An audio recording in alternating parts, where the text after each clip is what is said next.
Holy smokes, we got some information regarding Year 4 Season 4, and we gotta go through this pretty quickly because this is a lot to go through. Ladies and gentlemen, I'm John here from the Invasion Show, covering everything mostly Siege related and more. However, we have the deets. We definitely have the deets and the leaks. If you're not fond of leaks, I highly recommend you turn away now, ladies and gents, because what's about to be revealed, if it's legit, it's kind of cool. So if you're ready, let's jump right in. Jumping over to Reset Era, and our trusted leaker, Kimura, got some information to share with us, and it's quite interesting. We have both attacker and defending operators, gadgets, and we have some more stuff for Year 5, which is kind of crazy because it's so far ahead. But with that being said, ladies and gents, let's go through this fairly quickly. The Indian attacker has a grenade launcher that fires a device which charges up and destroys gadgets around it. Also, she has a bolt-action rifle. Listen, gonna be real out there, Glaz wasn't the sniper that I wanted him to be, but it's nice to see that we're probably going to be getting a proper sniper. That is what I'm looking forward to. And then she has this grenade launcher that fires a device which charges up and destroys gadgets around it. Right off the bat, we know it's going to be using a cooldown mechanic. Don't know how many charges it will have. It could be possible that it has infinite amount of charges until it's destroyed. And if it's not, then maybe a 5? I don't know. We don't know for sure, but kind of cool that at least Thatcher will have a nice little complimentary operator with him during his little escapades. And Thermite. Kind of cool. I want to see this in action. I'm really curious on this one. Moving on to the Kenyan Defender. Has a device that sucks in a grenade at a time and triggers them. Jaeger's competition. No idea about loadouts though. I believe he's a 1-speed op. Interesting to see how this will work. Will the device render useless after it's after it's being triggered? How many of these small little devices will this defender have? Only time will tell, ladies and gents. Kind of intrigued on seeing this. Also, the 1-speed thing, I'm not really sure on that. Also, the speed things kind of change. I mean, listen, they did our boy Warden pretty good. He's somewhat playable. He's a little more playable. He's a little quicker on his toesies, if you know what I mean. Moving on, though, to Year 5 news. Now, take everything with a grain of salt here. But from what I've read, it kind of sounds like the leaker is in fact a Ubisoft employee. The way how they speak, it definitely sounds like they are a rogue employee, a rogue agent of some kind. But Year 5 will have some interesting ops. Anyone ever watch the commercials with the Kool-Aid Man? Are we having a Sledge 2.0 that can knock 2 reinforced walls at once? Who knows? Moving on. Also heard something about a medic drone operator and a Kimbo dude that might be in the works, but can't actually 100% confirm these since they're not on the board. Lots of stuff got shelved over the years over engine issues and impracticability.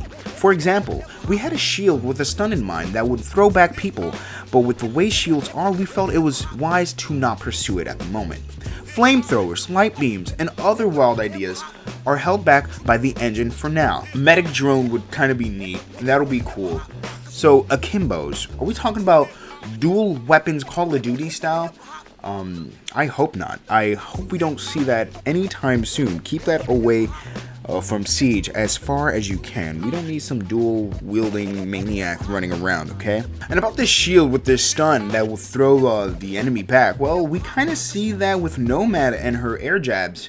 So we do have some things that have been implemented from this, so this is kind of cool. Flamethrowers, I guess you can count Maverick's torch as somewhat of a flamethrower. Light beams, now we're going too far into the Star Wars universe. I don't know how I feel about that. And wilder ideas. Without this limiting of the engine, without engine limitations, could Siege actually turn into something that's not realistic?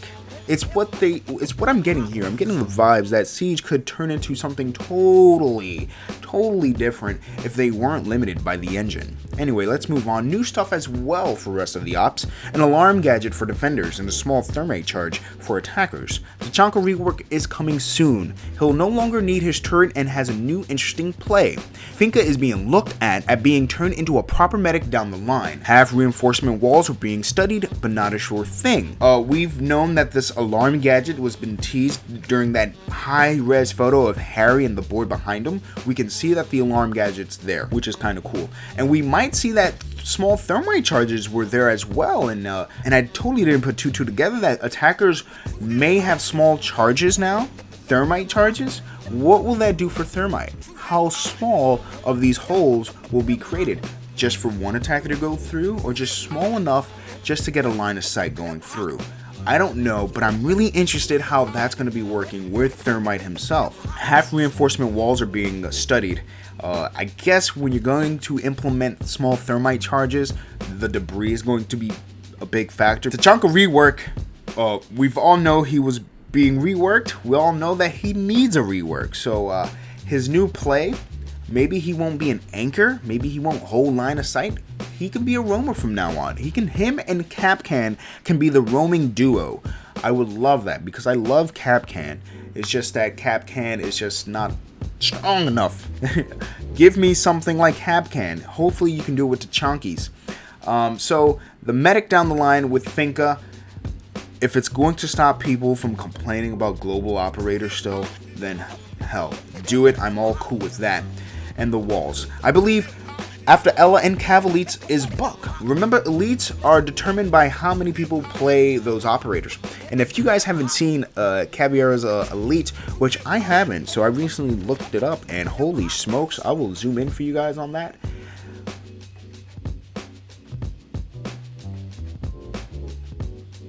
But like the comment said in Reddit, it does look like Lara Croft, and it does look like Chloe from Uncharted. Let's keep going, ladies and gents, because we're not done yet. By the way, we're aware of client-side debris. Internally, there's still a debate over whether just to instantly delete debris or develop a solution that looks nicer so it somehow be synced properly. This problem also has held back the replay mode because it'll look horribly off. The server interpretation isn't always ideal. Debris is an issue when there's a soft door that you want to go through and you're knocking the plank of wood, it's blocking the line of sight. That's only what I can assume.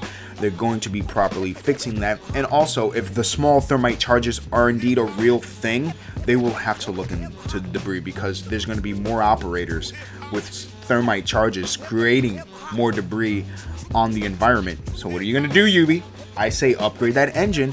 However, let's keep talking about this replay mode and how we don't have it because of the engine. The engine is old, the engine is outdated. We need an engine that's built from the ground up for Rainbow Six. Hopefully with the next generation of consoles on the horizon, Ubisoft, I know it's hard to develop an engine, so I'm not really expecting anything for next gen consoles. But it'll be such a sweet thing if you guys were working on a new engine on the back end and you haven't really told anybody. So if you can do that, that'll be awesome. I'm just saying.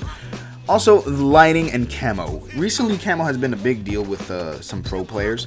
Camo actually does its job.